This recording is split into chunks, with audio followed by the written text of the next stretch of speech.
Hello, everybody, and welcome back to Talking About Birds, the only Cardinal podcast that, like the Cardinals' high chew supply, is a scattered mess. My name is Nate Heininger, and I am joined by my co-host, Ben Samorka. Hey, Nate H.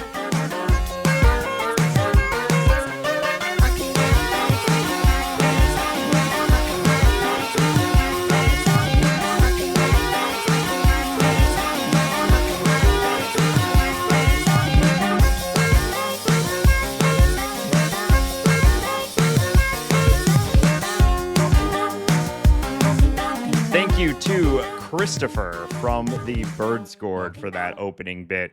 If you have an idea for the opening bit, text or leave us a voicemail at 848-48-BIRDS, or you can, of course, join the Bird Scored. Shout out to the patrons through Patreon on the Bird Scored. That, of course, a reference to the blow up of the season, Hambone. Everyone's talking about it. Willson Contreras unloading on a poor defenseless bucket of bubble gum. That gum didn't deserve that treatment. Well, wait, high chew is not bubble gum, Nate. Excuse me. Was it high chew or was it bubble gum? It is high chew. What is high chew? High chew is it's like a gummy. It's like a gummy candy. Yeah. You're right. I think they are from Japan. They're delicious. I'm so sorry to all of our high chew stands, and just I'll be working on a notes app apology here shortly, so I'm sorry to everybody. So high chew strewn about. We'll talk a little bit more about the Willson Contreras blow up here in a little bit, but I gotta say something that I've really appreciated is a development of the podcast and our listeners is anytime something silly happens on field, I'm starting to get numerous options for the opening bit. I also got a couple via text message from our last episode that I'm excited to use on future episodes. So thank you everyone for contributing. And I enjoy the fact that if something stupid happens on field, like the Pete Grow Armstrong one generated a bunch as well. I look forward to everyone somehow turning that into roasting us. Yeah. Hambone, you just went to a Rockies game, though. You've submitted yourself again to the torture that is viewing the 2025 Rockies. How was your experience? Yeah, the weather's good. Great. And we love weather, don't we, folks? Let me tell you. And the game was really bad, though. They lost by quite a bit. I think it was like 8 or 9 runs. But what was really exciting is that we were taking a friend and his daughter to the Rockies game for the first time. So, we're getting ice cream. Sure. We're meeting Dinger. We're doing it all. First time at the ballpark. Let's leave everything out there. Let's hold nothing back, at least just this one time.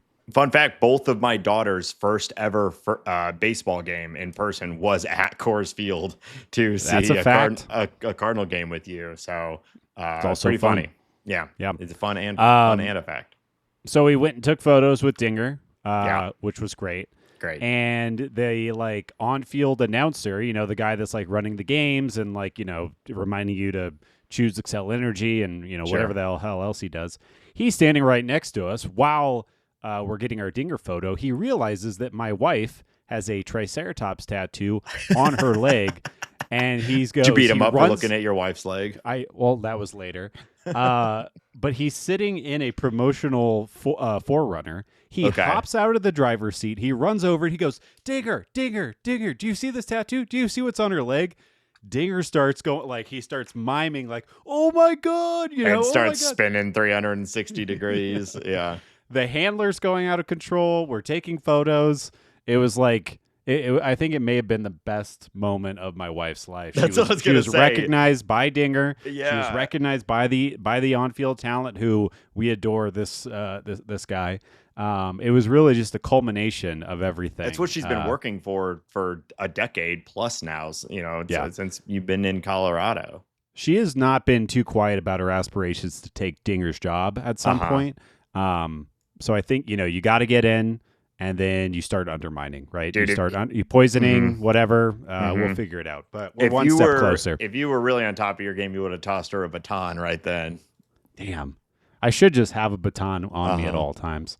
For context, my wife was a state champion batoner.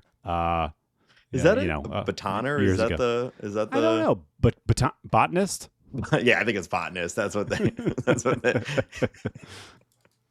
Yeah, I think it's another word. I think it's like baton twirler or something like that. I don't think it's batoner.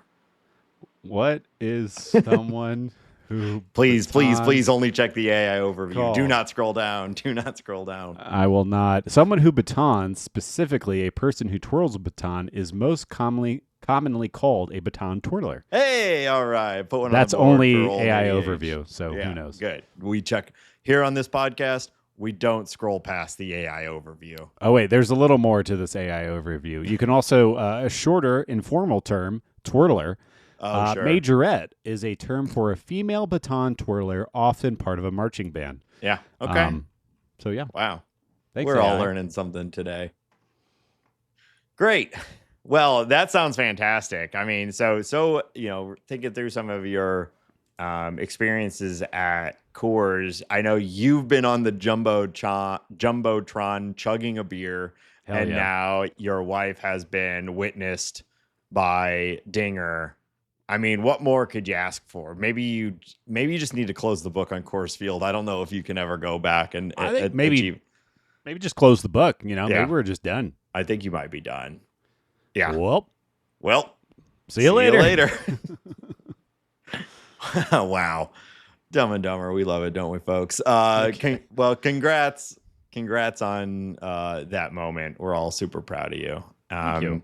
I'd like to be clear. I was mostly just witness to this. I was, in awe, mouth agape, ice cream in hand. Spray yourself with silver spray paint in the face. Go to Valhalla. Yeah, and just swan dive right onto the field. Perfect. Yeah. That's a good reference. Yeah. Thank you. Yeah. Thank you. I'm feeling like my references are pretty on point to start the show. Okay. Let's go back to Willson Contreras. I love a good on-field blow-up, Hambone. I really do. The broadcast said this, and if I heard it correctly, I'm not sure, but that this was the first ejection of a player from the Cardinals this season. Huh. I don't know if that's true, if I heard it correctly, but if it is true, what an utter failure of this organization. Just throw it on the pile. I think you got to get out there. You got to be aiming for a John Boy feature at least a few times a year. You know what I'm saying? I get what you're saying, but I think it's because Marmol sucks up all the air in the room. I believe he is now leading the league in ejections. So I think there'd probably be more room for that if he wasn't doing That's it. That's true. And as far as in-game strategy goes, that's really the optimal way. Your manager gets tossed instead of the player, so he's doing what he's supposed to do. Right. But I feel like we need more Cardinals out there drawing imaginary lines on the field. Picking up bases, moving them around, that sort of thing. It's just it's one of the highlights of baseball, in my opinion. And it is the only argument I will listen to for why we should not have robot umpires. Is I want my guys out there in the face, just screaming. Get your money's worth, as they say. Yeah, your future is going to come to fruition, and I think I can't wait for that, because I think I will be proven right ultimately, and I think it will take away from the game. Get out of my face. But I think it's, this Willson Contreras thing is like a day late and $1 short. Like, if you want to get fired up 2 months ago. We're already, we are 6.5 games back in the wild card. We are in fourth place in a not amazing Central. Yeah. We are underneath the Reds right now. So, I'm sure that this is out of frustration more than anything, of just like the team's not doing well. He's still here. Maybe it's just all bubbled up. Also, the offense has been dog shit recently for a while, I guess. So I feel like it's probably more about that than it is about that call or about anything else. Like, honestly, maybe this same, we had robot umps and it was called a strike, whether it was correct or incorrect, I don't even know.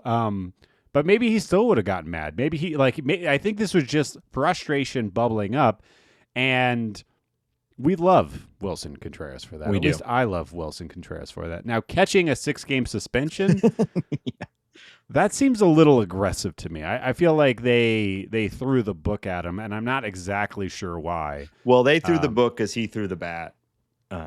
Is why, he now you can argue a lot, like he didn't throw it at someone. It did hit someone, but that clearly was not his intention. He threw the bat in frustration and it caught a Cardinal coach.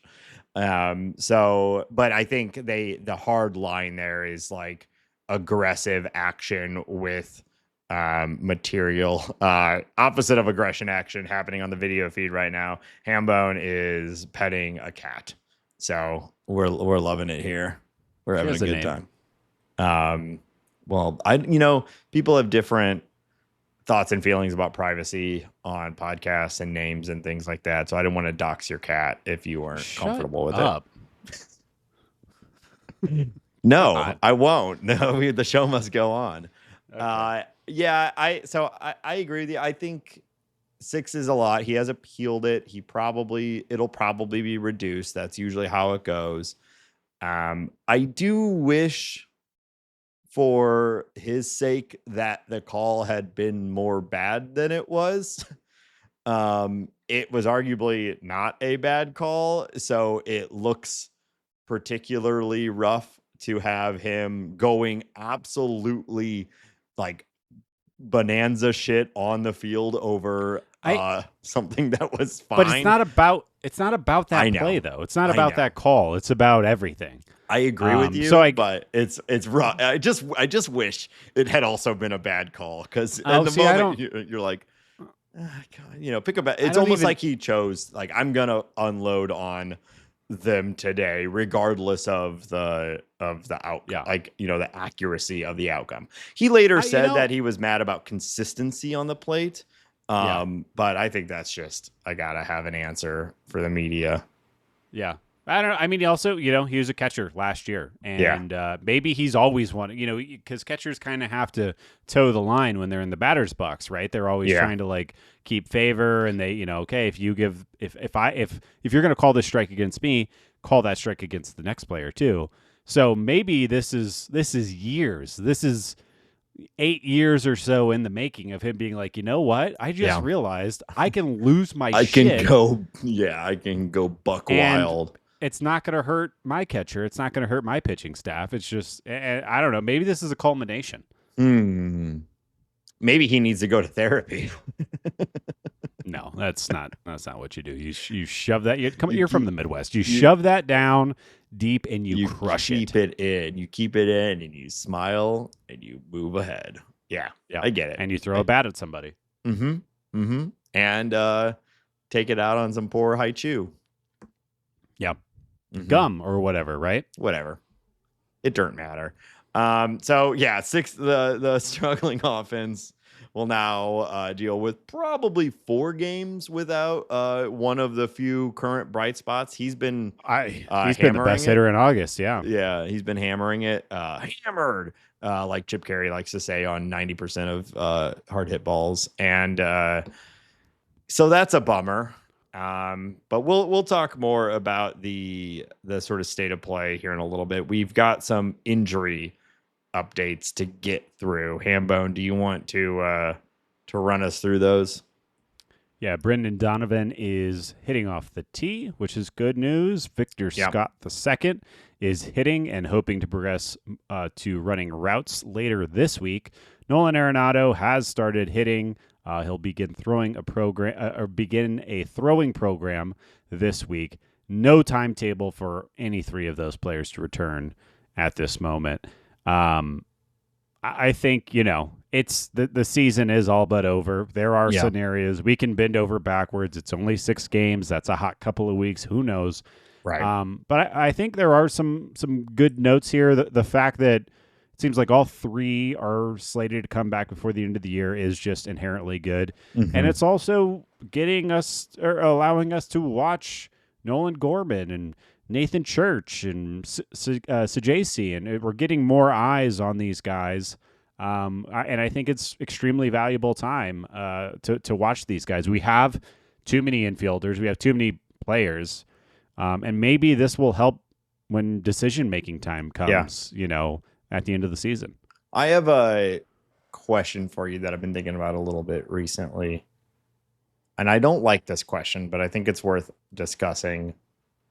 Has Victor Scott done enough for us to assume that he is the starting center fielder going forward? I don't think so. I think that he has showed that he is an extremely good defender. Yeah. I think that he shows he's a better hitter than Michael Ciani. Sure.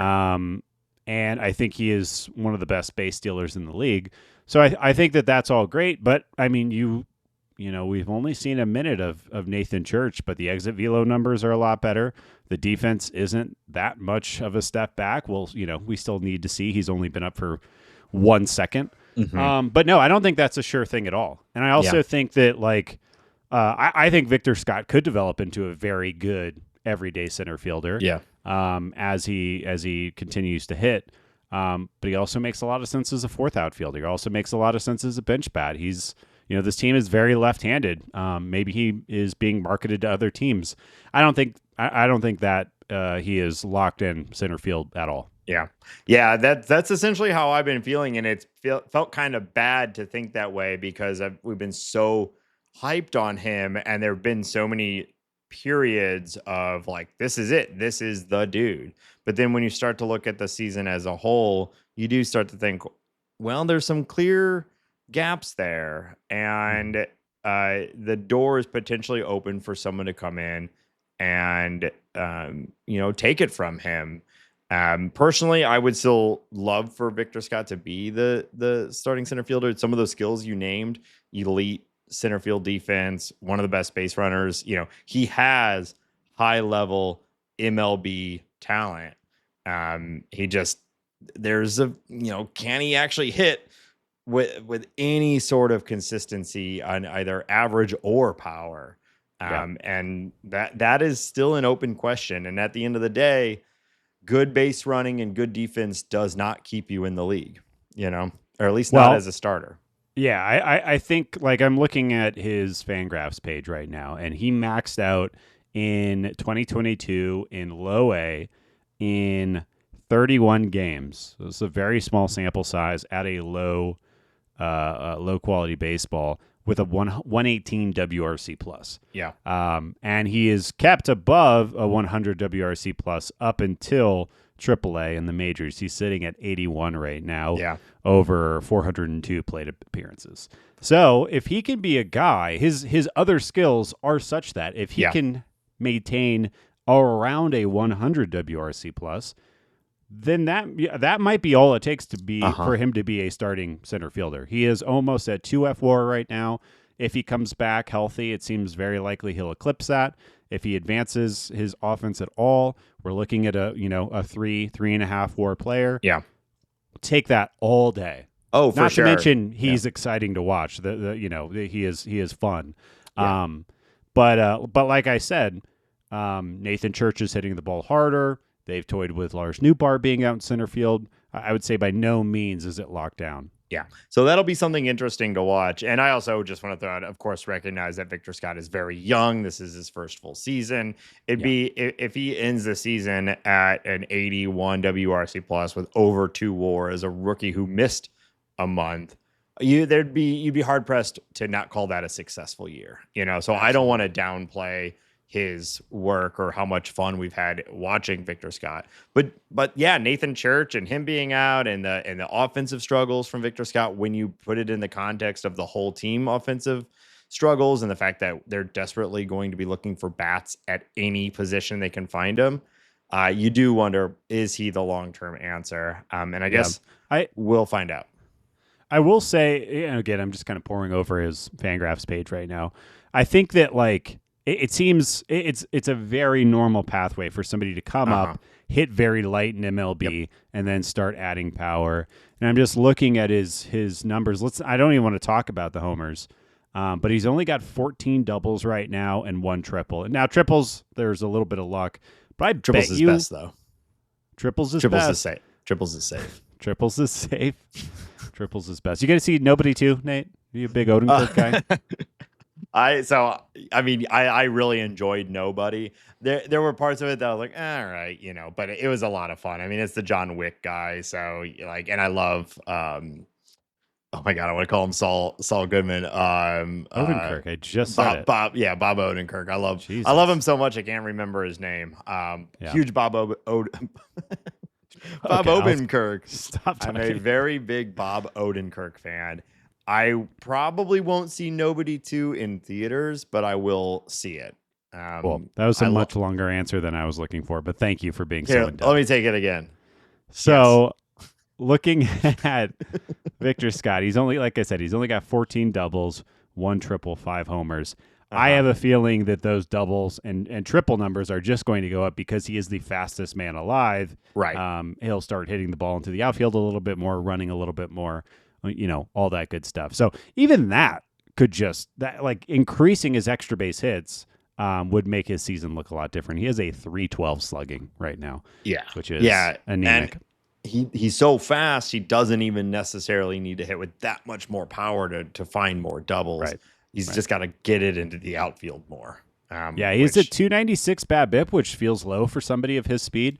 So, yeah, but that's still some pretty. Luck yeah, you're right. He could probably maintain like a 315, close to 330.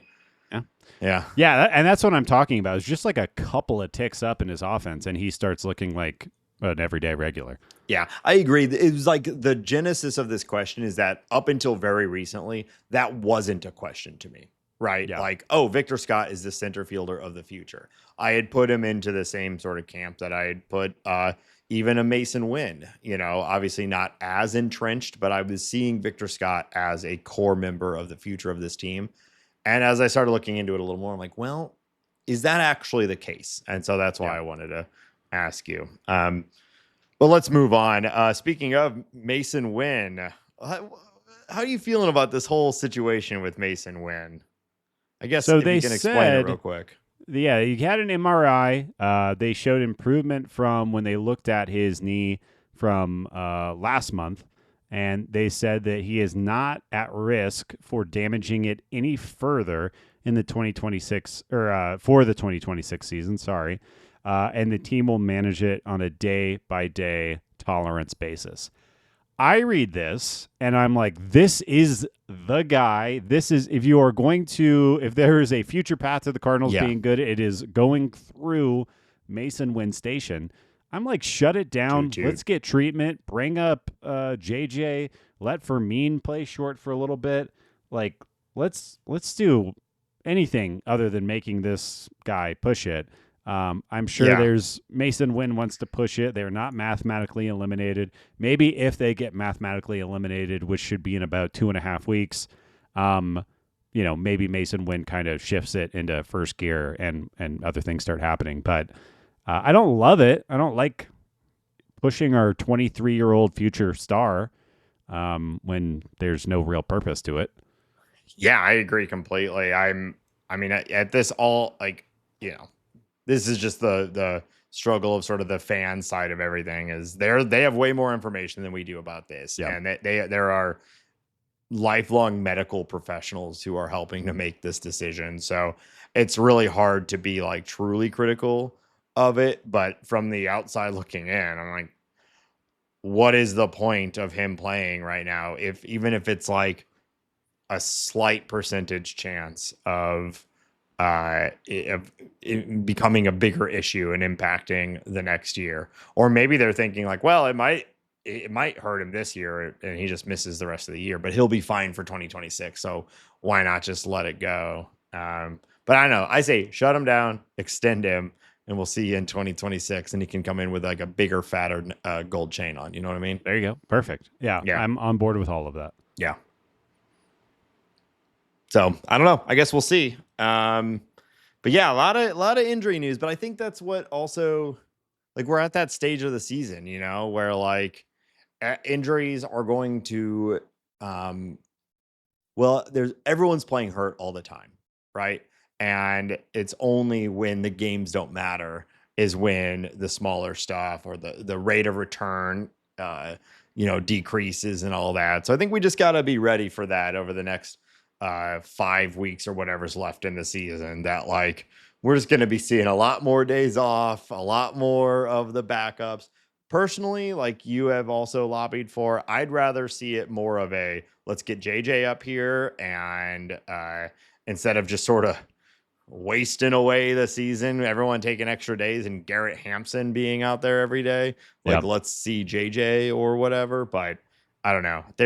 That sort of call up, we're just now starting to enter into that time frame. You're seeing other teams doing it too, where guys are getting their sort of end of season cup of coffee. It's we'll talk about it later, but the Orioles have started to call up a couple of their high-end prospects and things like that. So we're entering into that period of the season, and I'm expecting at least something from the Cardinals. But I'm just hoping at this point, so it's not just Garrett Hampson City the rest of the season. Yeah, I think it would be. I think it'd be a bit of a waste to not have JJ Weatherhold at least get a couple of weeks in the bigs just to get used to it, just to get that cup of coffee. I think there's a lot of development that can happen there. Yeah, I agree. All right, well, let's talk a little bit more about the current play over the last week. You said it already, but just to reiterate, the Cardinals are 65 and 68, continuing to hover right around that 500. We said it at the beginning of the year. Now we're saying it here at the middle end of the year. This is what a 500 team looks like. You sweep a good team, and then you lose a series against the Rockies. You look great for a little while, you get all hyped, and then you have a losing streak and everything falls apart again. So we're kind of back in that cycle. They are fourth place in the division and 6.5 back from the wild card. But on a bright spot, the continuing story of Nolan Gorman still looking pretty good. He had a bomb last night. I think most importantly, what do you have here? He's got a 17% walk rate in August with an OBP of 383. I mean, we're arguably at like best case scenario of Nolan Gorman right now with a near 400 OBP and hitting a dinger every few games. Like, this might be it, and it's great. I'm loving it. I'm Justin Timberlake in 2001. I'm loving it. I'll say that homer he hit last night too was a laser shot. Yeah. Like when he hits those homers over 110 miles per hour, it's very exciting. You mentioned the walk rate. I think that's huge. He's at 13.5% on the season, which is tops in the big leagues. Not the top, but it is way up there, which is really exciting. He's hitting the ball hard. We're seeing him take the ball the other way. The defense is not great at third base. Yeah. That is the only thing I'm going to ding him for. He'll make a good play every once in a while, and it makes you wonder, like, if he comes into the season knowing he's going to play third, right, and if he can kind of get back into that groove, get back into his third baseman, the footwork and everything like that, maybe we will have a not great but good third baseman that's doinking dongs like this. Yeah. And the fact of the matter is, like, we got a lot of left-handed bat first guys, and if he can stick at third and be relevant, that makes him infinitely more valuable than Burley or Newt or whoever else. Yeah. I'm back on my train of not really feeling Burley as a long-term. I know he just hit a walk-off home run, so we love him. But he might end the season with under 2 WAR, which, if we remember, 2 WAR is league average.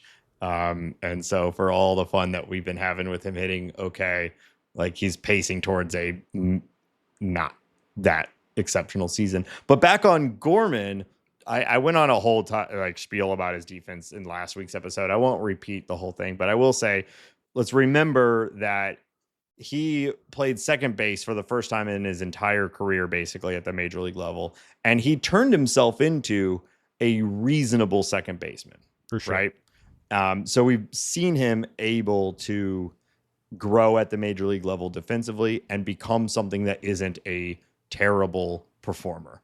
Low bar to clear, I know, but to your point, if he's hitting 35 home runs, that tolerance for defense becomes a lot looser. And I don't know, he played third for a long time. He still is considered capable of playing third. Like you said, we see it sometimes.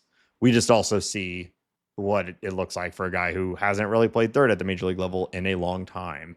So I'm still on board with just, especially now, with the way the season is, like, let him stick there for 6 weeks, like maybe Arenado comes back as a DH. I know that's crazy, but if they're worried about him being hurt and the thing we need him to get better at is hitting, maybe he just comes back to DH and we just let Gorman continue to pick it at third just to keep practicing. I mean, it feels insane to have Arenado at DH and Gorman at third, but what does it matter? What skills are we trying to develop?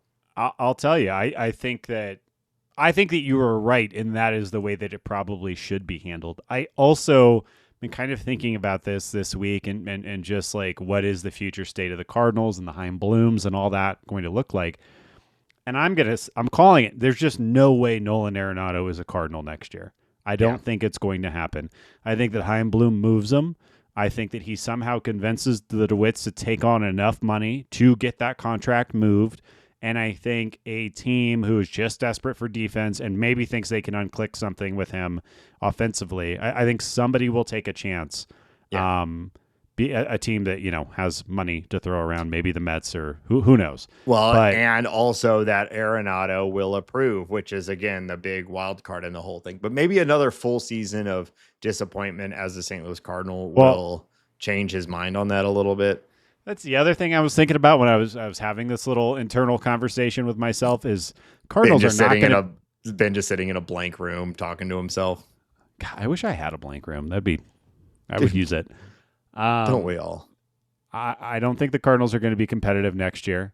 It seems very unlikely that they're going to be competitive the year after that. It's most of Arenado's remaining contract. Yeah. I think it's pretty easy to sell this. Hey, my name's Chaim Bloom. Nice to meet you. We are going to be rebuilding a little bit. Yeah. Let's move you. You think they're just you think they're just meeting this offseason? Well, yeah. Chaim Bloom has only been focused on the minor leagues. True. Nathan. True. He's never been segmented. Yeah. Yeah. Maybe an email correspondence, but sure. Maybe a tweet here and there. Over on the Everything a post website. On X. Yeah. Yeah. But I really think that that's going to happen. So what I'm getting at is that makes a lot of sense. Why do anything more with Nolan Arenado if he's not going to be here? Now, the clubhouse of it all, like, that might be awkward and weird, but it is what it is. Well, if you frame it all, if he's in a throwing program, there's certainly something going on with the shoulder. And maybe there's an argument to say, like, we don't want you to throw your shoulder out in the last 2 weeks of meaningless baseball. We love your shoulder. We love that. Don't hurt it. We do love that shoulder, don't we, folks? We love a good Arenado what shoulder. What if Ali Marmol just fills out the lineup card and just says Nolan on it, and then at the last second he runs up and puts Gorman? Yeah, a little hidden ball trick. But which Nolan is it? I don't know. Hey, speaking of shoulder, I had some great pork shoulder skewers at the Festival of Nations this weekend here in St. Louis. It was incredible. If you're listening, I hope you went to the event. If you did not, I hope you consider it next year. It's a ton of fun. Do you fucking work for them or something? What are you doing right now? I'm just repping my city, bro. God. It was a great time. People love St. Louisans. St. Louisans love to shit on St. Louis, and I get it. But there's some cool shit happening, and Festival of Nations is one of those cool things. So wow, amazing. Go check it out. Get some Vietnamese pork skewers. It's good. Completely irrelevant to the conversation we're having. Oh, sure. Yeah. I feel like it was deeply relevant. A shoulder conversation. I'm talking about shoulders. Shut up. All right. Let's talk about Nathan Church a little bit. We have to some degree now, but we're still in big time small sample size territory, but big time small. But we're getting out of it. Like, how you feeling about Nathan Church? He's yet to walk, Nate. Yeah. But that's okay. Why walk when you can run? Why walk? He's fast as hell. I'll give you that. He is very fast. I think he looks really good in center field. I think he has hit the ball harder. I referenced this earlier. I think he's hit the ball a little harder than I expected him to. I'm not saying this is the guy. We've only seen him play 6 games and a handful of plate appearances, but I think he looks pretty good. I think he can handle the bat well. He can run the bases well. He can play center field well. He is another lefty. He isn't particularly powerful or anything like that. But I would say just purely eyeball test, so far so good. I have no complaints. I'd like to see more of him. I think that he makes more sense on the roster than a couple of other guys that we've complained about. So I don't see any, unless he craters, absolutely, I don't see any reason why he shouldn't be on the team for the remainder of the year. Yeah, again, digging into some of the underlying metrics here, 19 batted balls. So there's some good and some bad in here. 1 barrel ham bone and a launch angle of 3.4. Yeah. But exit velocity 89.7. I mean, that's kind of league average, but for a guy brand new to the league, to see him starting to hit the ball kind of hard. Think about the pitchers that he's gone up against. The Marlins guys. We just had Mitch Keller dominate the Cardinals. That has not been the easiest. Now, that is also part of being in the major leagues is you're facing a pretty good pitcher almost every night. Yeah. So, caveat. But even with that low launch angle, expected batting average of 302 and expected slugging of 484. Yeah. So it's a 42% hard hit rate. Yeah, he hasn't walked at all, literally 0%, but his strikeout rate is 16.7. So he's basically just putting contact on the ball a lot, you know. We'd love to see more than no walks, but if it's not matched with a high strikeout rate, then it's a different kind of problem, you know what I mean? So, yeah, it's fun so far, and this is at least sort of a fun spot of maybe we're seeing a future member of the team, break out now. Yeah. Yeah. I think, there's just a lot of tools there and it's early and we'll see what happens, but, he really looks like a center fielder, which is great. Yeah. Yeah. And considering the just had Victor Scott conversation, it's good to start to know who maybe the next up is if you are worried about the long-term, sustainability there. It's funny, Nathan Church older than Victor Scott. So, another thing to say, Victor Scott could absolutely just take this over. Absolutely. It's a good reminder, again, like you said, of just how young Victor Scott is and how fair we need to be to him in his MLB development. Right. On the flip side, you want to talk about Andre Pallante. We're coming off of the Tuesday night game against the powerhouse, the buzzsaw that is the Pittsburgh Pirates. I mean, no one's getting out of that game alive, obviously, but Pallante really struggled. What are we doing with Pallante at this point? All right, we don't have to dwell on this. I'm getting the sense you don't really want to talk about this. That's fine, but I did just want to. Wanted to highlight this August performance. Yeah, I'm calling it the Pallante Problem. Do you like that alliteration? Oh, yeah, it's good. Good. Yeah. In August, he has given up 24 earned runs over 22 innings pitched. Over that same time period, he has 19 strikeouts. For what it is worth, his BABIP is 403 in August. So obviously, there's some unluck there. That being said, his fielding independent pitching is 6.12. When you give up a lot of hard contact, your BABIP is going to be high, Yeah. His ERA is 9.8 in the month of August. His FIP is 6.12. So it is bad. But I just thought it'd be nice to say that it's not as bad as it could be. What's really crazy is that his season launch angle is 0.9. It's essentially 0. We all know this. He makes guys pound it into the ground. Yeah. That's what he does. In the month of August, that has jumped to 7.6, which for most pitchers who are effective, that's not that significant, but a over 7-point jump, a right at 7-point jump in August is massive. What's funny also is that he is posting slightly lower hard hit rates than he has for the remainder of the year. But I think what we're finding out is that people are able to lift the ball. They're lifting it, right now. So they're probably swinging and missing a little bit or mishitting a little bit. But when they are making contact, it is laser beams. Yeah, the all book over is the out. field. Go up there and go, go for the fly ball against him, because there's not much going on with the ball, so you can just crank it. Every pitch is rating poorly. Yeah. The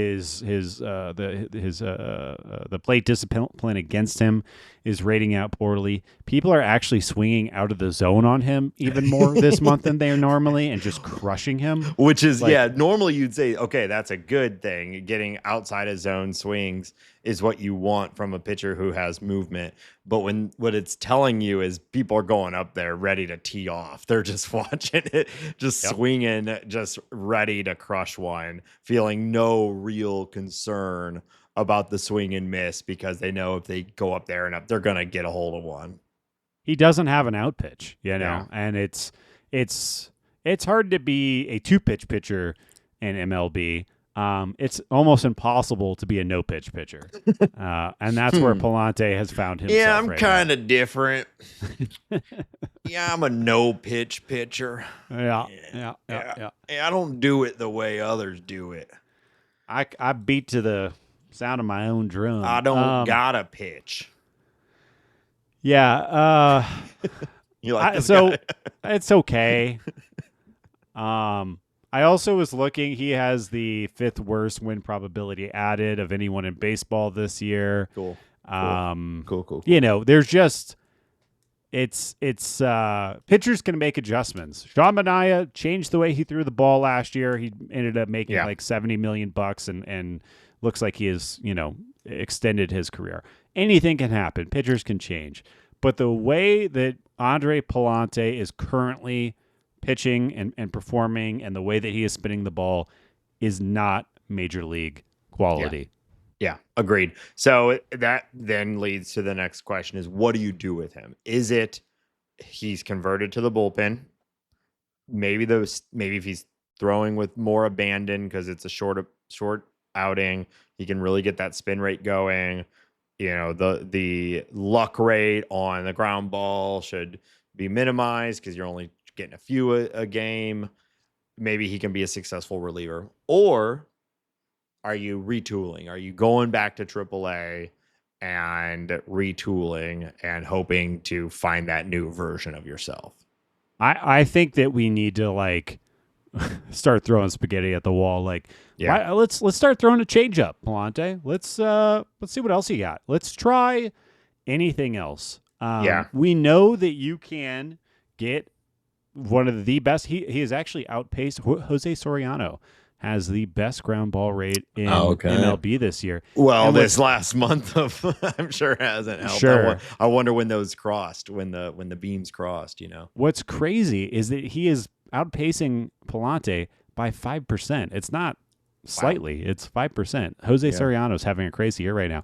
He's also giving up a fewer line drives, and obviously he's just he's striking more people out. He's like, if Pallante could ascend, it would be Jose Soriano.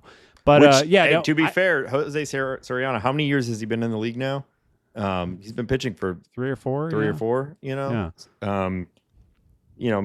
and he's not having like a Cy Young year or anything, but he's become an effective MLB pitcher. Most teams would be happy to have a Jose Soriano now. It took him a while to get there. I think most believe he still has another level, though. Those strikeouts, he's like a guy who you would. It's like the same thing as like a Jordan Hicks, totally different style. But like those guys where you think like, how is this guy not striking everyone out? But they're not.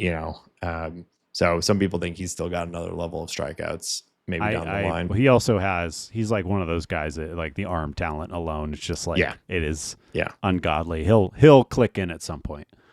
I agree, but with Pallante, I think it's maybe the relief path. I think it's a new pitch. Maybe he starts throwing a cutter instead of a sinker. I don't know.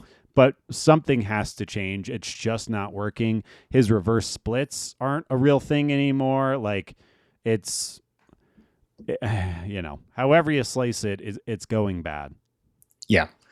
Yeah. And he might just now be seen as, well, it's almost September.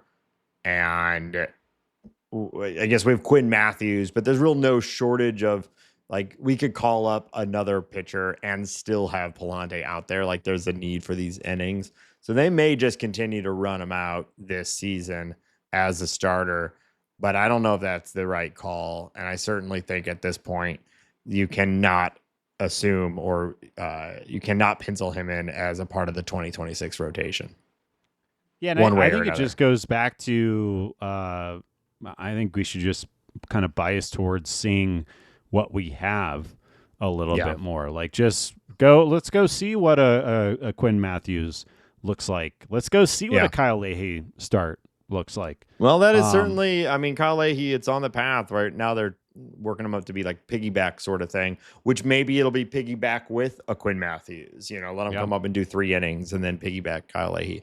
I don't know. I haven't heard anything like that at all. But I'm also not the most plugged in on that news. So maybe there's more, maybe we'll learn more soon. But again, like we're not in September yet. A lot of teams wait until that September turnover to actually call up those guys. But I don't know. We've seen that, like, I think back to 2023, the last season the Cardinals had like a full sale, like it's done sort of thing. And it was the Drew Rom September, where they were just throwing them out there. So funny you say that.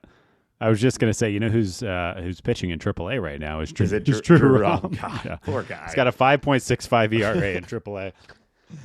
Yeah, poor guy. He was the first one who came out to talk at the winter warm-ups. Yeah. It's hard out there. Yeah, it's hard out there. All right. Well, let's end this section on a positive note as far as the rotation goes. Michael McGreevy. Not surprisingly, frankly, we've been talking about it all season. He's pretty well locked in at this point as a member of the Cardinals rotation going forward. Yeah, I mean, I think that he's been great. Like there is, we talked about it the other week. It's like, this isn't the guy. He's not like the savior or anything like that. But he has been the best pitcher for the Cardinals. Him and Kyle Leahy have been the best pitcher for the Cardinals since the All-Star break, which is, I just would have assumed Sonny Gray. I would have assumed a lot of other people, but those two have been the most effective. And I think we've gotten good performances from other guys, obviously. But the fact that he has been extremely steady, he's been effective enough. He's rocking, his FIP and XFIP and all these kind of auxiliary numbers are looking well. He's got 41 innings pitched in that time period, which does lead the team. This is now, if this guy was our fourth or fifth starter, rather than having Miles Michaelis and Andre Pallante, you are very happy about how your rotation is shaping up.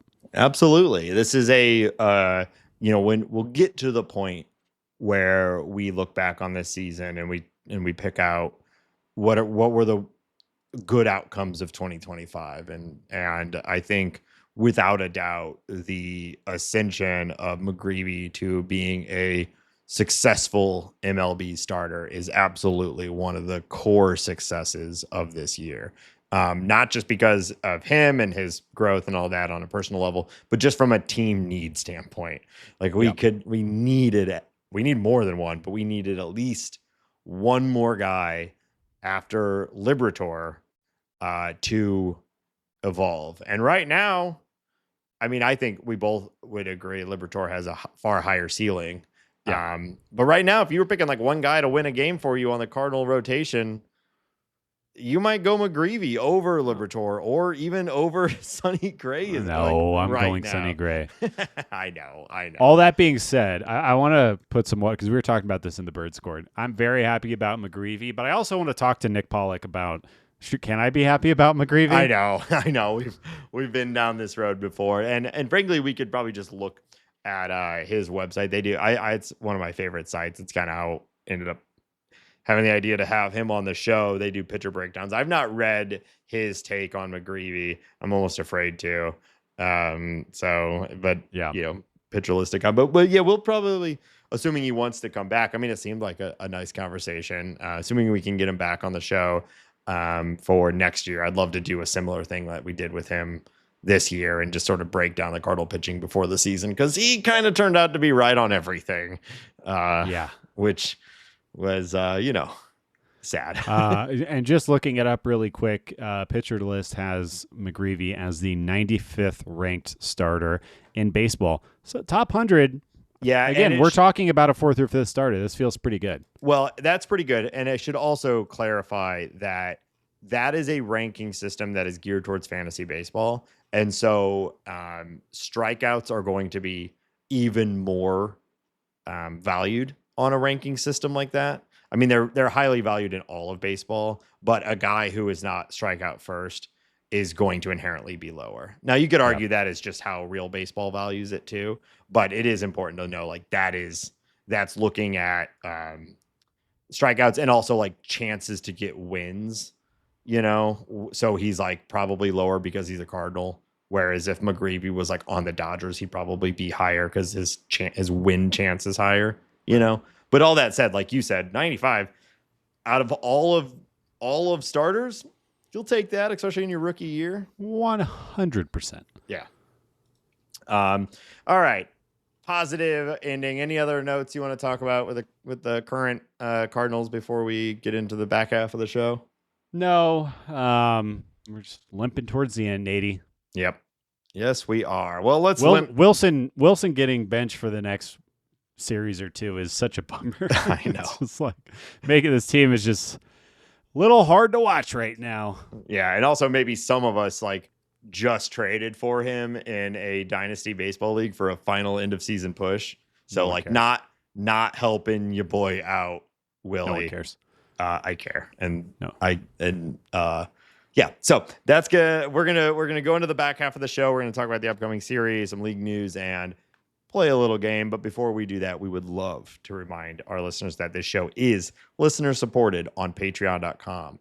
Patreon.com/talkingaboutbirds, where you can find all your Talking About Birds needs. We've got tiers of different levels that provide access to different things. But any subscriber gets access to the Bird Scored. It's a private podcast Discord. It's a big chat group, basically. We're having a lot of fun in there. Regardless of the outcome of the season, it's good to have a place to go to and talk to other Cardinal fans without the noise of all the other bullshit social media that's out there. Come to our bullshit social media. It's cool. We're having a good time in there. That again is patreon.com/talkingaboutbirds. We also appreciate anyone and everyone who leaves us a review on their favorite podcast platform. And of course, tell your friends. That really helps. Hambone, where else can people find all of our links and stuff? You can find us on Blue Sky, Instagram, TikTok. You can listen to the show on Spotify and like and review there as well. You can watch this podcast on YouTube, Talking About Birds on YouTube. Check us out there. You can find all the links for the podcast, everything, t-shirts, whatever you want at talkingaboutbirds.com. You can email us. You can email us at talkaboutbirds@gmail.com. And of course, you can call us and leave a voicemail or send us a text message to 848-48-BIRDS. That's 848-482-4737. 848-48-BIRDS. All right. Hambone, we got a couple series coming up, as you might expect. I guess if you're still a believer that the Cardinals, you got to win this next series. It's a must-win scenario. We are in must-win. We are in must-win territory. I mean, we arguably have been for a while, but now we're at end of August, end of Augie Doggy. We're into September. You got to win these games. The Cardinals are going to the Great American Ballpark for a 3-game set against the Reds. We've talked about the Reds all season. They are a high-risk, high-reward team. They've got some of the best players in baseball on their team, but also all of them strike out too much. Yep. So, fortunately, our ragtag crew of high strikeout pitchers are just the thing we need to go in there and tear them apart. But there's a few guys struggling. Like Ellie has been really struggling. But you never know with that guy. He could turn it on in a day and go back to MVP level. But also Noel Marte is back and seemingly is back to pre-suspension, quality. He's looking pretty good. Hunter Green is healthy, one of the best pitchers in baseball. So I don't know. It's going to be a tough series. It always is when the Cardinals go to Cincinnati, and it is a bandbox there. We all know that. If this is the series that they lose Willson in, it's going to be particularly difficult because you'd hope to fight fire with fire a little bit, but he probably won't be there. Yeah, how are you feeling about this matchup? Yeah, it's, these are two extremely flawed teams, but I think the Reds unfortunately have a little more high-end talent. They still have a decent bullpen, but like you said, a lot of their good players are cold right now. Matt McLain has just like really never come online this season, which I think a lot of people are surprised by, including myself. But yeah, it looks like the Cardinals are going to draw Zach Littell, Andrew Abbott, and Brady Singer, who, Nate, I don't want to say I told you so, but Brady Singer having a pretty nice job or pretty nice season over there with the Reds this year. I feel like, I may have called that. I feel like I'm still right here. Yeah, I feel like I may have called that. But not there's no Hunter Green, which is good for your St. Louis Cardinals. But all three of those guys are having good, Zach Littell's kind of a sneaky good pitcher. Abbott's got a lot of stuff, and Brady Singer can when he's right. Yeah. Outside of that, they have a lot of people that are hurt right now, which I think is also kind of why they are not really ascending, other than their real swing and miss problems. But Chase Burns is down. Nick Lodolo is hurt again. They have a lot of pitcher injuries right now.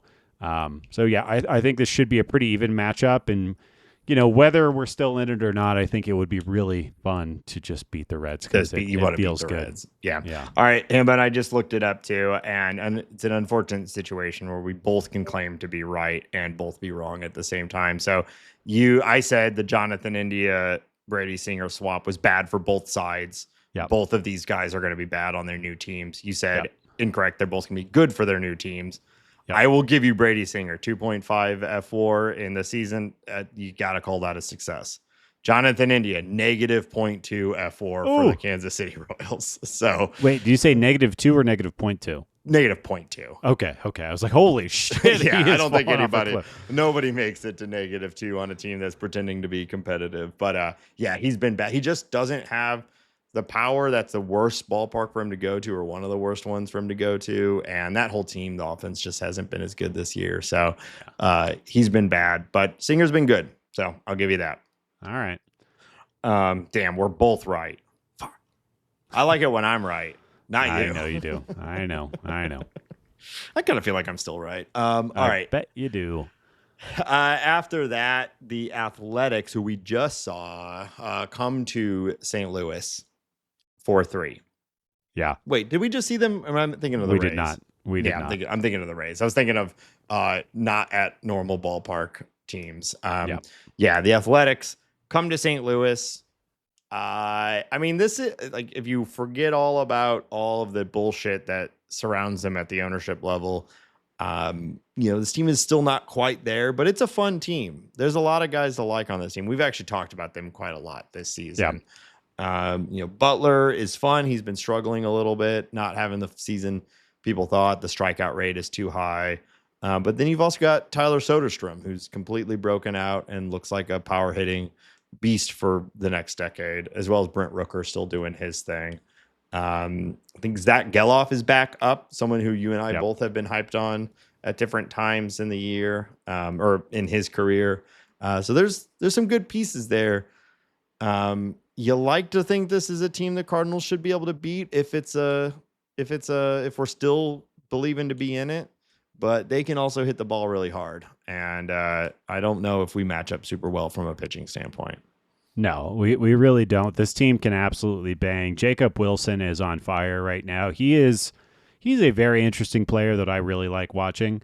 And Nick Kurtz, let's not forget about him. But this guy is a doinker of dongs. Dude, he's going to get MVP votes, and he didn't come up until like May, Yeah.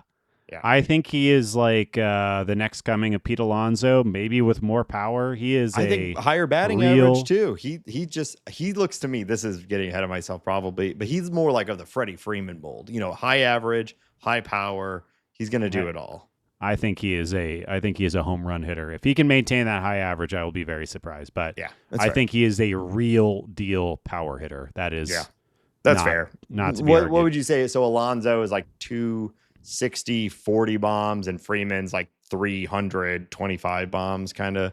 Yeah, I mean Freeman's a career over 300. Yeah, that is like there's nobody in baseball doing that right now. That's fair. I believe we are on track to have the fewest 300 hitters in a full season ever this year, and Freeman is one of those few. Not surprised. But all that's I really believe in Nick Kurtz. He's going to be good. I really believe in Brent Rooker, Shea Langoliers. This team can absolutely out-hit the Cardinals. The problem is their pitching is god-awful. The Cardinals are going to be drawing Osvaldo Bido, Luis Morales, and Jeffrey Springs.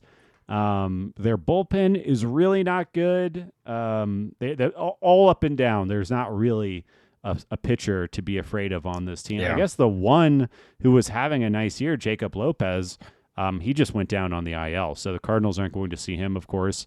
But this should be a slugfest. That's what I would expect. Yeah, I will say do not sleep on Luis Morales. Very small sample size at the major league level, but he is a guy that has kind of rapidly risen this year and has had success at the major league level right out of the gates. So he might be a tougher matchup than you're expecting, considering probably most people don't know his name and he's only made a handful of starts at this point. But he's been good. He's facing off against Miles Michaelis, so we'll look forward to the rubber match that night. Yeah, he's already put up 0.4 WAR in 15.2 major league innings. Yeah. So he's already like the Cardinals' second best starter. Yeah, that's. But high walk rate, so he's still new, So we'll see. But anything is possible. All right. Yep. On a boat. All right, let's get into some league news. Yeah, big news in the playoff race this week. Phillies ace Zack Wheeler underwent a surgery to remove a blood clot from his throwing shoulder, and it turns out he is also going to face another surgery. It looks like he has been recommended to get thoracic outlet syndrome surgery. They're going to have to decompress. If you remember, Jaime Garcia had a very similar issue years and years ago, which Chris Carpenter did too. I had forgotten about that while I was reading about this a little bit. This was what some people pointed to as Chris Carpenter's sort of injury that got him out of the game. It just hurt too much to pitch.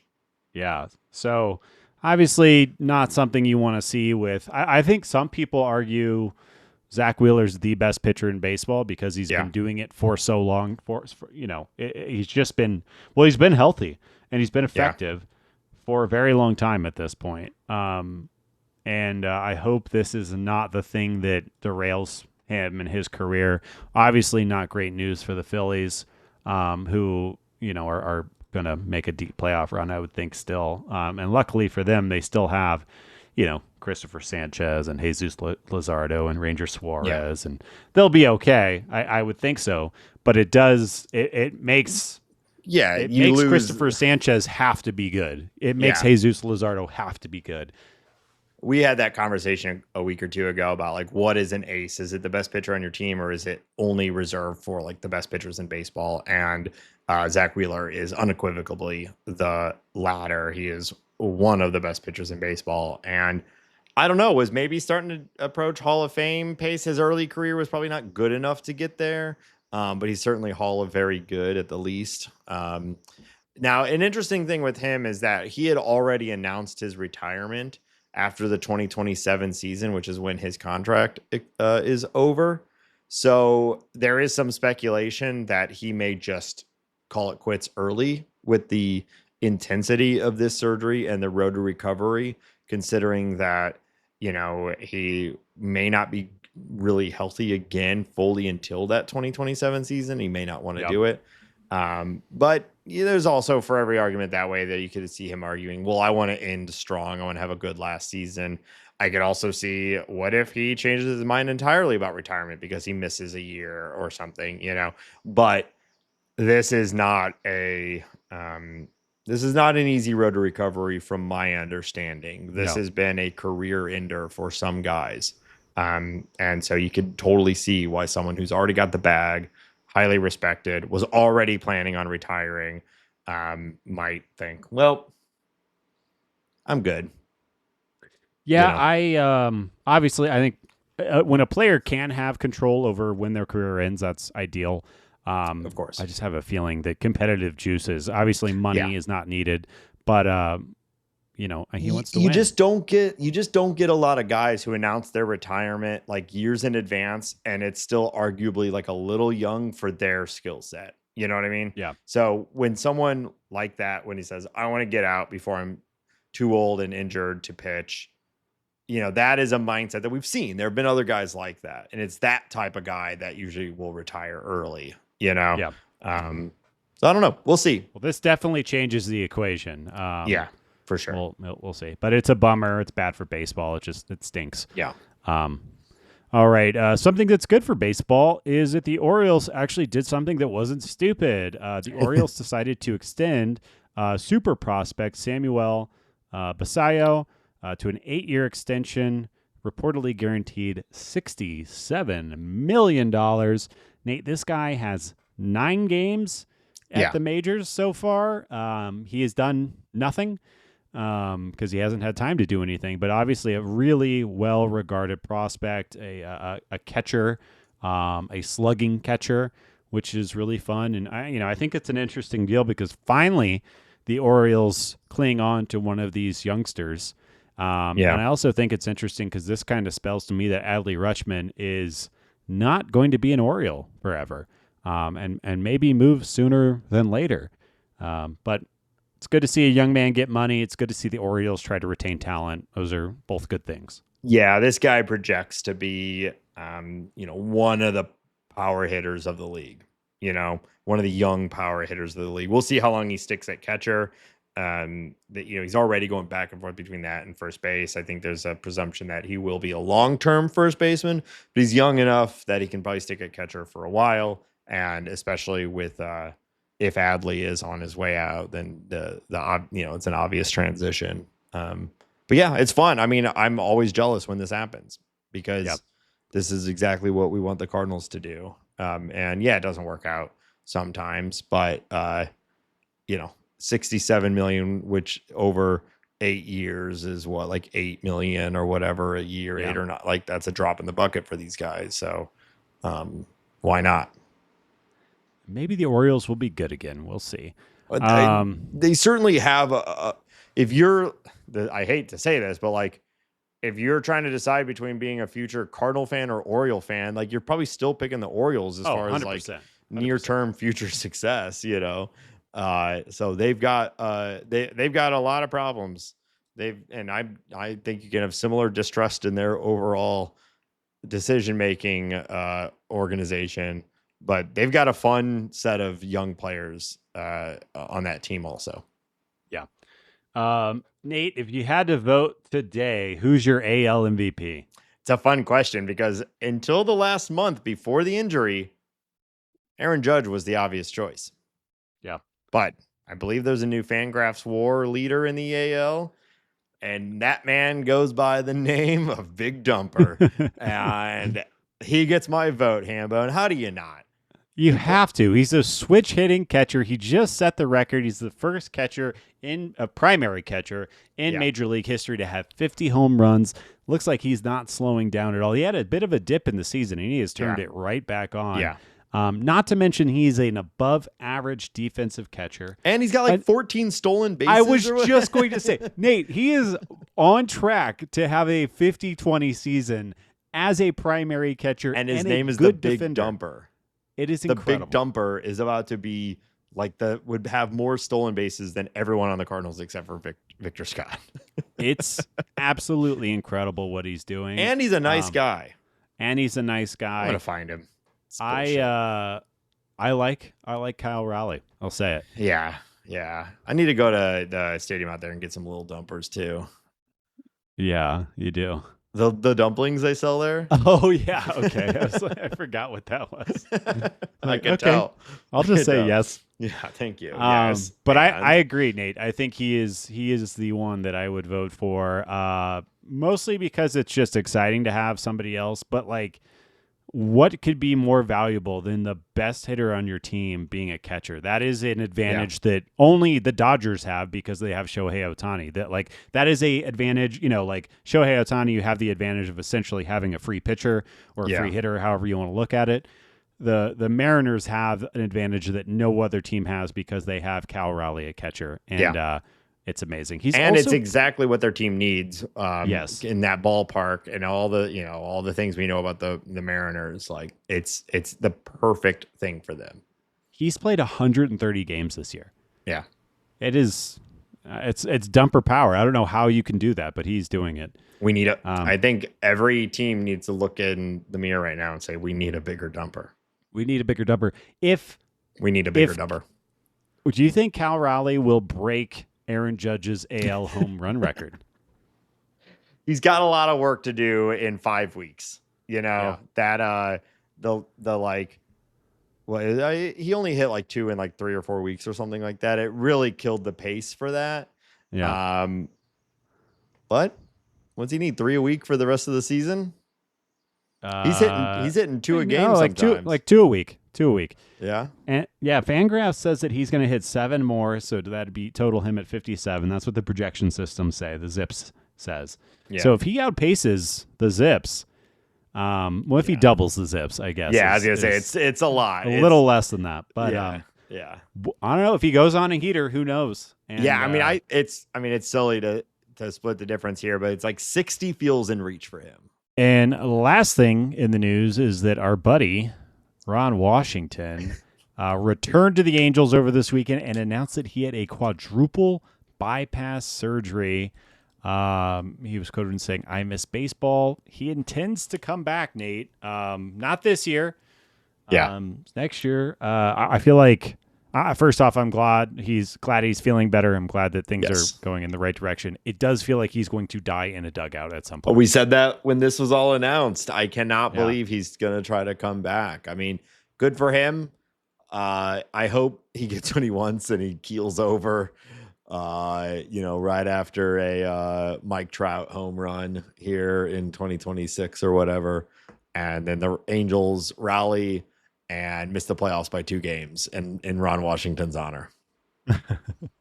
What a beautiful, beautiful end to a baseball life that would be. Yeah. All right. Yeah.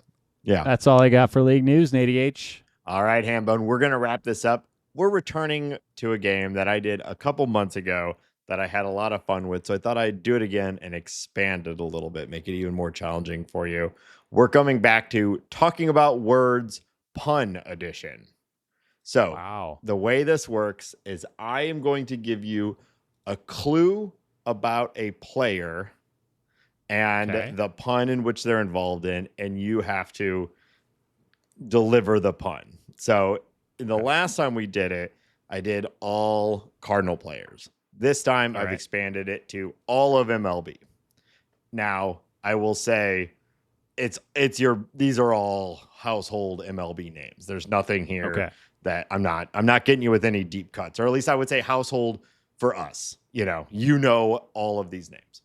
But to remind you of an example, I had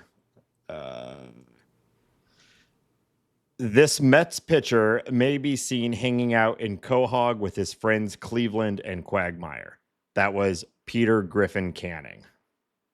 Oh, okay. Yes. You get it? Yeah. I think I was okay at this. You were better at it than I expected. I think you got most of them. I don't think you got all of them. So this is all MLB. We'll see how you do. I think this game is either impossible or too easy. I don't know. We'll see. All right. All right. This Dodgers star would love for you to quit gambling. Dodgers star would love for you to quit gambling. Wow,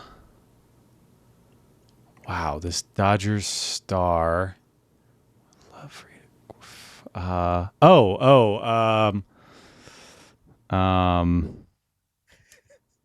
Mookie Betts. I can't think of what the pun would be though. Mookie placing bets. Mookie. I don't know. You're obviously in the you got the player. It's Mookie Yeah. Betts off. Mookie Mookie Betts Betts off. off. All right. Yep, this game is good. Inarguably. This stocky catcher makes surprisingly good store brand items. This stocky catcher makes surprisingly good Kirkland, Costco, store brand items. House brand, no. Stocky catcher. Alejandro Kirkland. Yep. You got there. You said Kirkland. I'm glad you went there first. We're both Costco boys, so you know. Hey, let's go. Double chocolate chunk cookie. Boom. All right. This slugging young outfielder is a fixture of 90s and 2000s pop punk. You say it again. Slugging what outfielder? This slugging young outfielder is a fixture of 90s and 2000s pop punk. 90s and 2000s pop punk. All right, who's a slugging young outfielder? Bobby Witt is a shortstop. No, Raul Acuna Jr. Maybe not young enough. My God, a slugging young outfielder. There's so many. There's so many outfielders. At least 3 on every team. Jeez, slugging pop punk from the early 2000s. I have no idea. I don't even have a guess. I'll say that this pop punk band is really important to both of us, if that helps a little bit. No, I can't even think about the only pop punk band I can think of is Blink 182, and I can't think of whose name is Blink.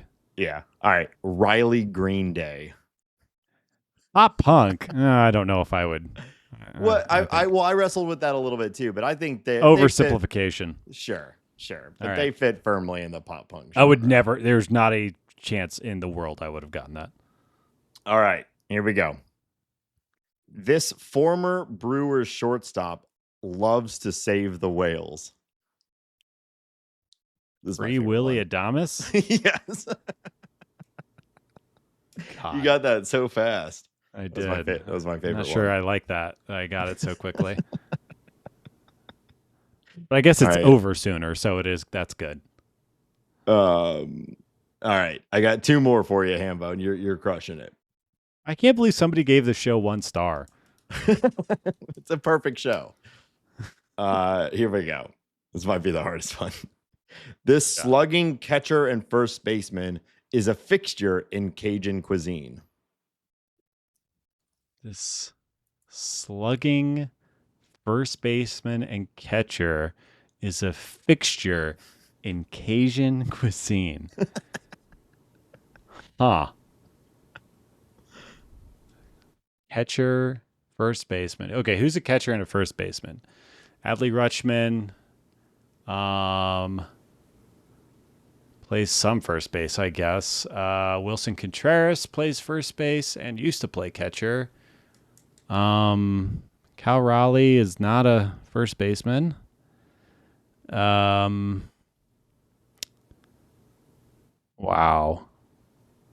I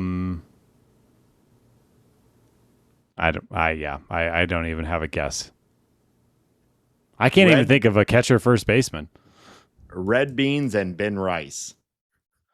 Wow. Yep. Was never going to get that one either. I thought that was a good one. Okay. All right.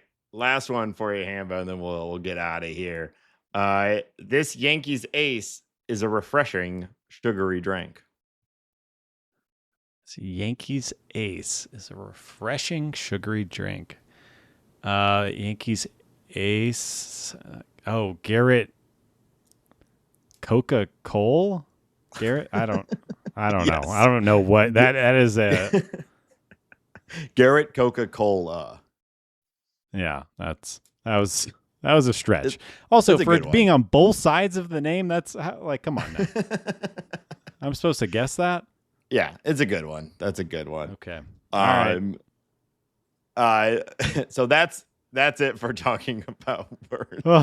Fun edition. I feel like you did well. Funny side note, I thought it would be funny to see if I could get like ChatGPT to come up with some of these. Sure. So I wrote all of those and I put them in there. I said, this is the framework of the bit. Can you give me some ideas for some more? And the first one it came up with was this young Mariners outfielder is a Nintendo icon or something like that. And the answer was Julio Rodriguez Cart. So ChatGPT, crushing it across the board right now. Julio Rodriguez Cart. Julio Rodriguez Cart. I mean, I guess just instead of Mario Kart, it's Julio Rodriguez Cart. Julio Rodriguez Cart. Okay. All right. I mean, you're acting like that's worlds different than what you wrote. Fuck off. Mine are Free Willy Adames is perfect writing. Julio Rodriguez Cart is, I mean, it's good. Let's be honest. It's good. Right. It's all gold, right? It's good. It's gold. Yeah. Okay. I have started my own video game development firm, and our first product is going to be Julio Rodriguez Cart. That makes sense. That would be good. I would play it. Yeah. Thanks. I think it would be good too. Wow. All right. Well, that's going to do it for this week's episode. Hey, maybe at home you were playing along. Is this a great game or the greatest game? Let me know, because I sure had a lot of fun writing it, and there's probably 1,000 more of these that I could do. And maybe you have an idea for one yourself. Let me know. TalkingAboutBirds.com has links to all of the ways to contact us. And, go and check out the reviews and just plop those 5 stars. We love it. We love it, don't we, folks? 5 stars only. We do. We really do. Shout out again to the Patreons, and we will be back next week, as always, with another episode of Talking About Birds. And until then, go Cardinals. Go Birds.